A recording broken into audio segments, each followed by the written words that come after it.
I've watched The Sopranos, and one scene still gets me every single time. For a whole year, Johnny Sack had Paulie Walnuts believing the boss of New York knew his name, asked about him, respected him. Then Paulie finally meets that boss at a wedding, and the guy looks right through him, like he's a stranger, like he's nobody. I've never seen a con land colder than that. And the part I keep chewing on is who Johnny chose to be honest with instead. Let me lay it out the way I'd explain it to a buddy who's a few seasons behind. You've got two families. New York belongs to Carmine Lupertazzi, and it's a monster, way bigger than anything across the river. Carmine barely thinks about Jersey. When he does, he waves the whole thing off as a glorified crew, and you can hear how little it costs him to say it. Standing in the middle of all of it is Johnny Sacrimoni, Johnny Sack, Carmine's underboss, and the man every message between New York and Jersey has to run through. I don't think people give that job enough weight. Johnny controls the information. Whatever Jersey believes about New York, and whatever New York hears about Jersey, most of it comes straight out of his mouth. Now hold two guys in your head, because this whole story lives in how differently Johnny handles them. First, Paulie Gualtieri, Paulie Walnuts. He's been made since Tony's father ran things.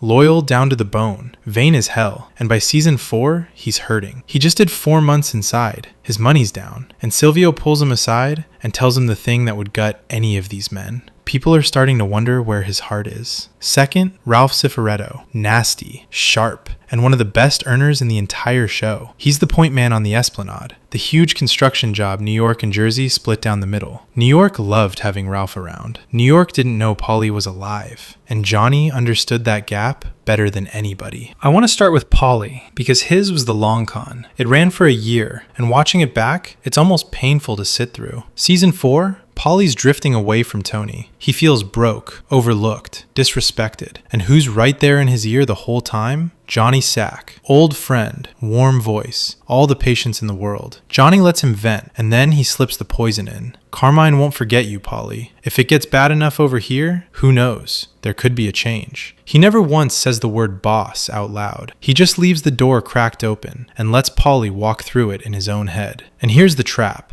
The thing that makes my skin crawl a little. Paulie can't check any of it. He's got no line to Carmine. Johnny is the line. So whatever Johnny says New York thinks of him, Paulie just has to take on faith. And a guy that's starved for respect doesn't take it on faith. He clings to it like a life raft. That's exactly what Johnny's after. Because a happy, flattered Paulie is a Paulie who talks. Think about what Johnny's really pulling off. Paulie's a capo. He sits in rooms Johnny will never get near. So the more Paulie believes New York is courting him, the more he runs his mouth about Tony, about Jersey business, about every move the family makes. In his own head, he's interviewing for a promotion. What's actually happening is he's leaking, and he doesn't have the first clue. He's an informant who thinks he's a rising star. And that's the part that stays with me. Johnny went straight for the one thing Paulie could never guard. The way he needed to see himself as something more than the muscle. He moved in there and stayed for a year. He never even had to threaten the man. He just kept telling him he mattered, and Paulie did the rest. So that's Paulie. But if you've only ever heard the popular version of this floating around online, brace yourself, because Johnny never ran this same play on Ralph. Let's go back to season 3, to Ralph. Ralph's in the doghouse with Tony too. He's furious, he feels stepped on, and he starts kicking around the same dream Paulie will have later, jumping over to New York. He takes it to Johnny, asks him straight, "What if I came with you guys?" And Johnny gives it to him straight right back. No sweet talk, no daydream.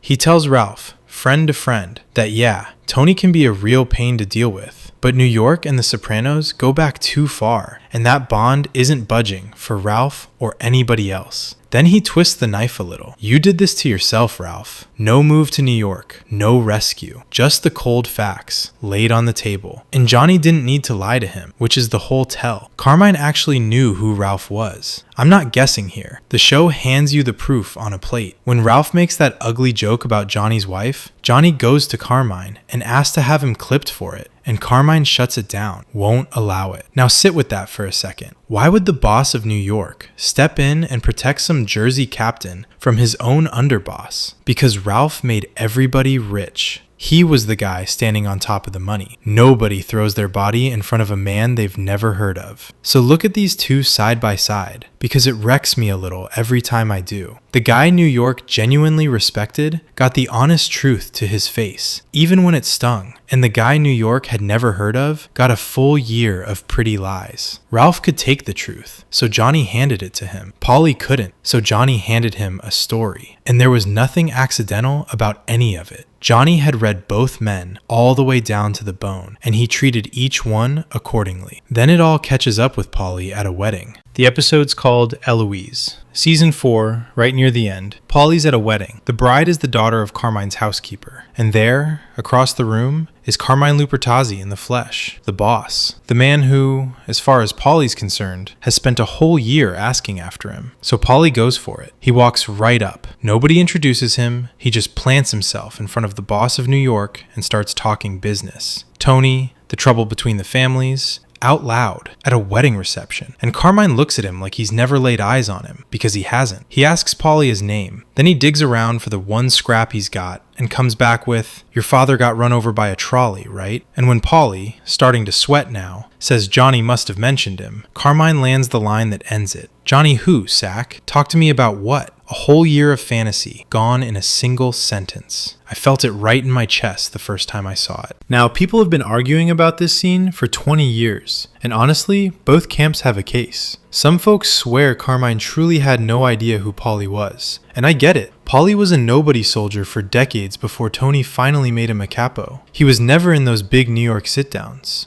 To a boss with that many men under him, a quiet Jersey soldier just doesn't register. Other folks are just as certain Carmine knew Paulie fine and played dumb on purpose. And I get that read too. Paulie just broke two of the biggest rules in that whole world. You don't walk up on a boss without somebody to introduce you. And you sure as hell don't talk business out in the open. Any careful boss goes stone-faced on a guy who might be wearing a wire and is breaking protocol at a party. But I'll tell you why I stopped caring which camp is right. However you read that stare, one thing holds no matter what. Johnny never said a word to Carmine about Paulie. Not ever. Carmine asks him flat out what Johnny supposedly told him, and there's just nothing there, because there was never anything to begin with. The whole thing was smoke. Paulie built every inch of it in his own mind. And then the show gives us the shot the entire year was building toward. Paulie doesn't blow up. He doesn't argue his case. He just walks away from Carmine, finds the men's room, and stands there staring at himself in the mirror. Nobody says a thing. It's just Paulie, looking at Paulie. And God, think about what he's actually seeing in that glass. For a year, he'd been running two faces. One for Jersey, one for New York. The loyal captain for Tony, the secret up-and-comer for Johnny. And that second face, the one that meant the most to him, the important New York guy, it was air. He'd made it up, with Johnny feeding him line after line to keep it breathing. So in that mirror, all that's looking back at him is the plain truth. An old enforcer who let himself believe that being flattered was the same thing as being valued. The New York somebody was never in there. It was only ever Paulie. And that's what stuck with me for years now. Johnny Sack never had to outshoot anybody, or out-earn them, or out-muscle them. He beat these men because he understood something about them they'd never say out loud. That a man will swallow almost anything you tell him,